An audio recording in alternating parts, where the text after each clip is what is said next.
Hey, chat me up about the name Caesar. I think you've told us before when you first joined the company back in '93. One of the office people referred to Vince as Caesar. Who was that? Do you remember? Strongbow. Yeah. Chief J. Strongbow referred to Vince as Caesar, i.e. Julius Caesar, the emperor, the king, the man. So it was Caesar. There were so many nicknames. Strongbow was a nickname king. I think he called Patterson Wimpy out of the character that was in the Popeye cartoons. Yeah. I'll gladly pay you Tuesday for a hamburger today.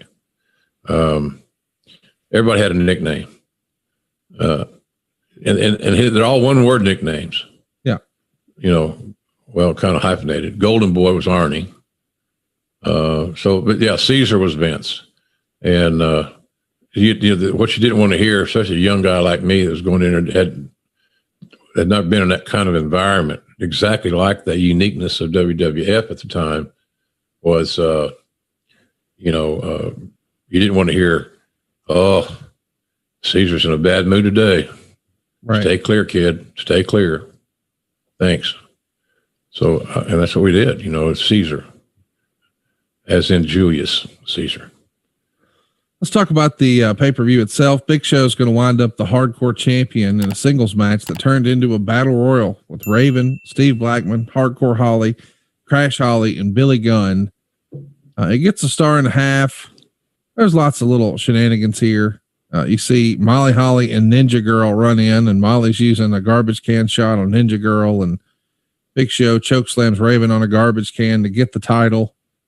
I mean, listen, there's lots of stuff and fun and silliness.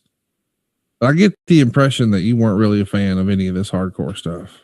No, too gimmicky for me. And I've called a lot of gimmick matches. So it's not that, well, you call this, you call that, you narrated the corpse thing, the Katie Vick stuff, things of that nature.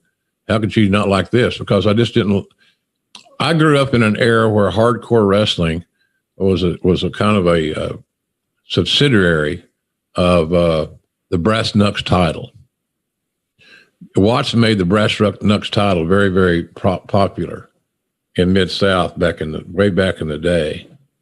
So a guy like the miserable SOB Bob Sweetan was a perfect Brass Knucks champion because there's no DQ, it's just a lot of juice, and you could use gimmicks and loaded gloves and loaded fists and blah, blah, blah. It was taken more seriously. It was more reality-based because of the coarse and graphic nature of the match, how the matches were booked in that era. Then all of a sudden, the 24/7 title, which is totally unrealistic, and so forth, then that became the new version of the Brass Knucks title. I was envisioning more a sporadic appearance of that title. I was looking for, when you watched that match, you knew what you were going to get. It's going to be very violent, very physical, very graphic at times. This became a comedy show. It's that way today. Any fan listening, you may enjoy it because of the entertainment content. Conrad, do you enjoy the 24/7 title? Nope. It's a comedy piece. Now, it's a comedy piece that's not presented as a comedy piece. Right. And that's my issue. So I'm not a big fan of it. And, of course, I'm not there, and it doesn't matter what I think anyway. But bottom line is, I think it's lost its luster. Sure. And how many times can R-Truth become a champion? Well, Vince loves R-Truth, and I don't know who doesn't, as far as just being a good human being and funny and a team player. And for a guy his age, how he looks is pretty amazing. But it's just it's a comedy feature. And I would like it better if it was featured as a comedy feature, where there's some laughter by the announcers and there was some fun presentation. I don't feel that or sense that. And maybe it's there and I just miss it because I don't watch very much WWE product, not because I'm boycotting it, just time and inclination. Yeah. But I'm not a big fan of that deal. Now this match, if you look at all those talents, Billy Gunn, Bob Holly, Crash, Blackman, Raven, all those guys are good hands. Oh yeah. They're not comedy characters. They became comedy characters, especially like a Crash Holly or whatever. And sometimes guys will see these matches and they say, well, this is not off because all we're going to do is, as Patterson would say, ha ha. We're going to do ha ha. I had to learn what that meant too. Oh, this match is going to be just a lot of ha ha. What does that mean? They're going to stop in the middle of the match to tell jokes? I don't. What do you mean ha ha? So that's what it was. But it was interestingly booked. You know, it had, you know, Molly was in it. I'm a big fan of Molly Holly, Nora Greenwald. I used to call her Nora Miss Greenwald at TV. She'd just laugh. What a sweetheart she is. And can't tell you how much she contributed to our team effort. And a lot of divas have made a lot more money than the Nora, old Nora, among others. A debt of gratitude for helping them learn the ropes. So, no, I'm not a big fan of the hardcore stuff, but, you know, this one was not horrible. It wasn't as comedically oriented as most of them are, especially today. Let's talk about what else is happening here. We see earlier in the day, the WWF champion Kurt Angle arrived by limousine. He's interviewed here by Kevin Kelly, and responding to Kelly's question about how he was feeling, Angle insists he wasn't at all worried about facing The Rock later tonight. Back live in the arena, we see Lillian Garcia interview Eddie Guerrero and Chris Benoit.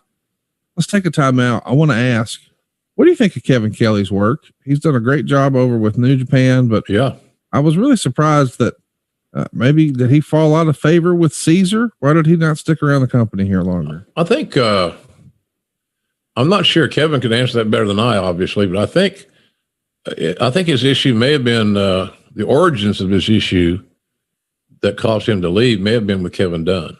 Okay. That makes sense. Yeah. I'm not 100% sure that. I know that there was in the very beginning when they changed his name from his real name of Kevin Foote, Foote, that he and was going to be named Kevin Kelly. There was something as silly as he wanted Kelly to have an E in it, Kelley, I believe, something, or vice versa.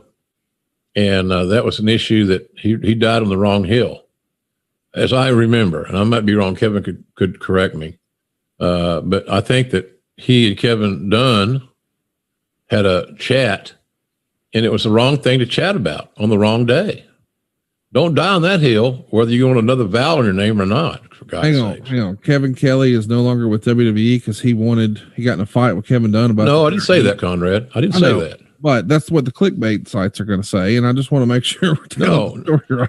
I don't know why he finally got let go, other than them thinking we just don't have a place for him. I worked with Kevin on Raw. I even worked with Kevin for Access TV on a New Japan show or two. Yeah. And I always like working with Kevin. He's always well prepared. He was respectful. He's a good kid. He's not a kid anymore. He's a good guy. And don't think that doing voiceovers for New Japan on a remote location is easy technologically or whatever. I wish so many times back in my run with Access TV, and we were doing those voiceovers for Josh Barnett, I wish we could have been there live. It would have been so much better than sitting in a room about this size and looking at a big TV screen and calling matches. There's no ambiance. There's no feel. You got to create it. And then if you create it, then it's a little bit fabricated. But I know that they didn't start off on the right foot, no pun intended. And I think that Billy Gunn, who had worked with Kevin Kelly in Florida, or some organization, some indie type organization, was the guy that got to hand his tape off to Kevin Dunn. And, he had a decent look and he had product knowledge and, he was very motivated. He was a big fan of the genre. So I had no issues with Kevin ever, not one time. But I know that he kind of started off the wrong foot. He may have taken himself too seriously. We all have. We all still do. So, but that was the deal there. He did a nice job. I just thought he'd probably be there for years and years. And probably he did too. I hope somebody listening does some sort of a drawing or recreation of Kevin Dunn and Kevin Kelly battling over the letter E. It said it on like Sesame Street. That's tremendous. Yeah, it was all about a vowel. Maybe there's a Wheel of Fortune deal in there too. We're helping people save money at SaveWithConrad.com. And with all the economic turmoil going on the last few weeks and all the uncertainty it brings, here's one thing that is certain. Your home is still worth more than what you paid for it. According to the Zillow Home Value Index, the value of your home is still going up year over year, which means you're most likely sitting on untapped equity. Did you purchase your home or refinance it a few years back and got one of those really low COVID interest rates, and now maybe you're worried about giving it up? Well, here's something to think about. While the interest on your mortgage payment is low, the interest you're paying on your credit card balances is most likely wiping out those savings and then some. So what's more important, clinging on to that low rate or saving money each month? Let's talk about using the equity you've built up in your home and rolling all that debt into one lower monthly payment. Someone who just did that was our man Andrew, a maintenance worker in Tennessee. He needed to pay off some debt, and he needed to get a new roof and some new floors for his home. So instead of taking out more debt to do these upgrades, he came to SaveWithConrad.com to use the equity he's built up in his home and do a refinance. SaveWithConrad.com helped him accomplish all of those upgrades he wanted on his home. He paid off his debt, and now he's saving over $400 a month. He even got to skip his next 2 house payments. And you can do it too. Go right now to SaveWithConrad.com and let my team run the numbers for you for free. There's no cost and no obligation. And if we can't help you save some money today, we won't waste your time. It doesn't cost a thing to look, and you've got nothing to lose except some crazy high interest rates on those credit cards. You know you can do better. Start saving money today for your family with my family at SaveWithConrad.com. NMLS number 2129, Equal Housing Lender.